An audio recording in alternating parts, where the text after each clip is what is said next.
Hello, everyone.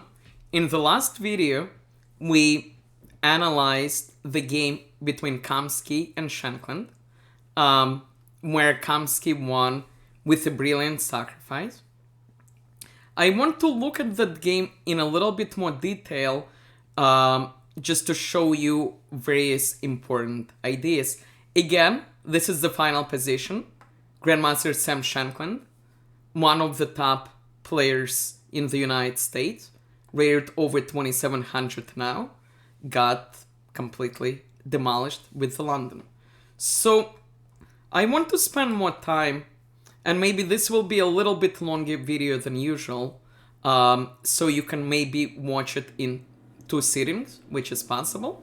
So let's take a look. Kamsky starts with d4, d5, bishop f4, the London, knight f6, e3, with the old main line, building the pyramid, c5, c3, knight c6, black is playing normal chess, knight g2, again this is the old main line, again we don't play knight f3, again knight f3, queen b6, I talked about this a lot, so knight g2, e6 to bring out the bishop, knight f3 developing the knight, bishop d6 challenging the bishop. There are a number of different options, but Kamsky goes with the main move, which is dropping the bishop back, with the idea that after takes, we take back with this pawn, open this rook. Shankland castles makes sense, and this is the main line London. This position has been seen 1300 times. Black has several moves here. The main move is pawn b6, and I showed you the game which I played in that line, where we're going to play e4. I'll talk about that more later. Black can also play rook e8 with the idea to prepare e5, but black chooses queen e7, and again this is the idea again is to prepare e5. If we're not careful and allow e5, it's not going to be very good, which is why we need to stop it, and the way to stop it is knight e5. And Shankland plays the main move knight d7. Black can also take, but taking is not so great. The problem with taking, let's pretend, well, definitely not knight takes, because when we take we fork, that's out of the question. But if he takes with the bishop, when we take, we drive the knight away from defending the pawn, and then we might have some interesting attacking possibilities. So this is why Shankland plays knight d7. Again, this position happens a lot. And the main move, again, we're being triple attacked. We can also build the stone wall, which is not terrible. We can also triple defend like this. But Kamsky chooses to take.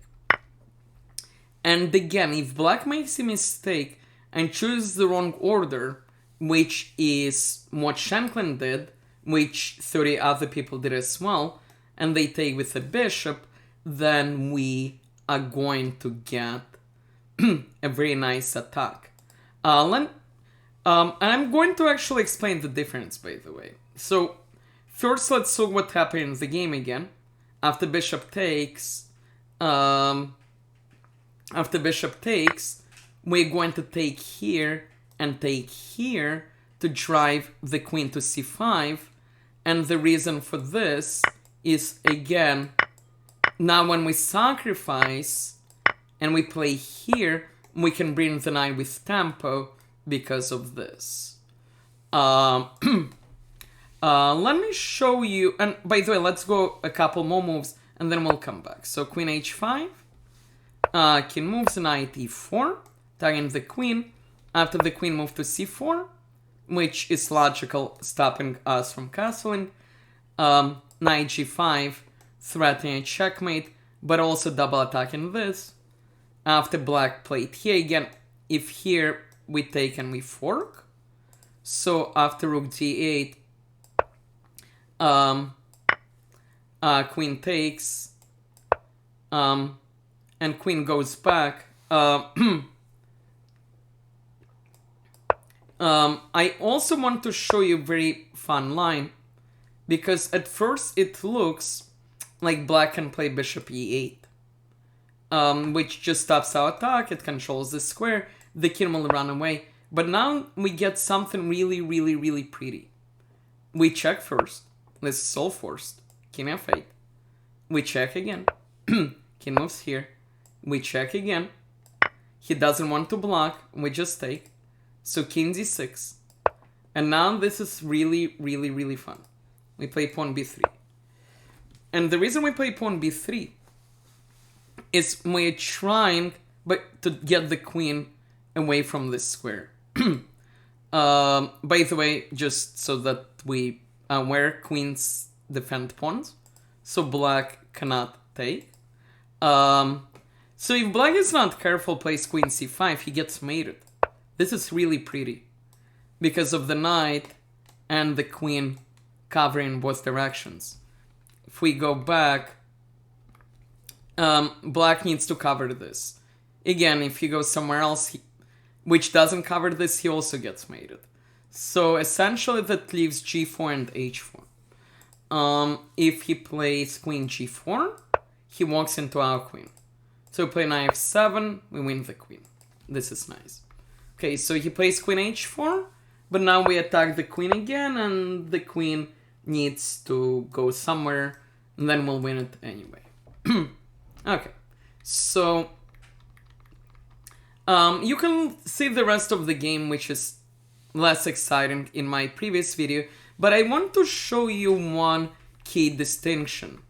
If we go back, I want to show you why it's important that our tactic only works if he takes with the bishop. It doesn't work if he takes with the queen. This is important. You see the difference. So let's say we try the same thing. Takes, takes. Let's say we try the same thing. Takes, takes. Again, we do the same thing. Takes, takes. Play queen h5. Same thing. King g8. Knight e4. We do exactly the same thing, but it doesn't work anymore. And the difference, it doesn't work. In the other line, the bishop was here.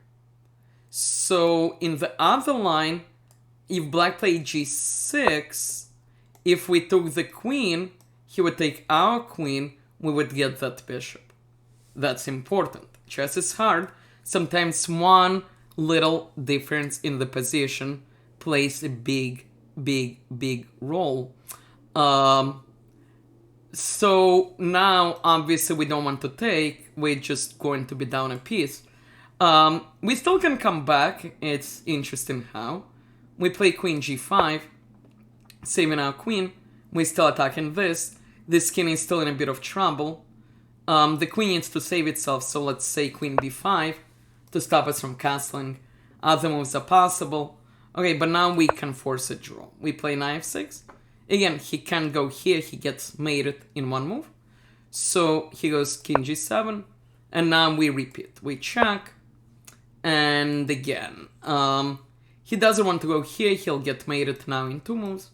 And if he goes to the other two squares, he'll get checked again. It doesn't matter, it's a draw. So, a couple of things I want you to take away from this. One, and this is very important, if your opponent plays queen e7, or queen c7, or rook e8, any move which prepares e5, you need to stop it. Once you allow e5, black is doing more than okay. And usually the best way of doing this is knight e5. And then this is the typical position, which will happen many, many times. And remember, after the knight moves here, you can take. If they take back with a bishop, you can do the Garakamsky approach, and hopefully you will be able to win. Please like this video, please subscribe, and I will be back soon with more information. Thank you.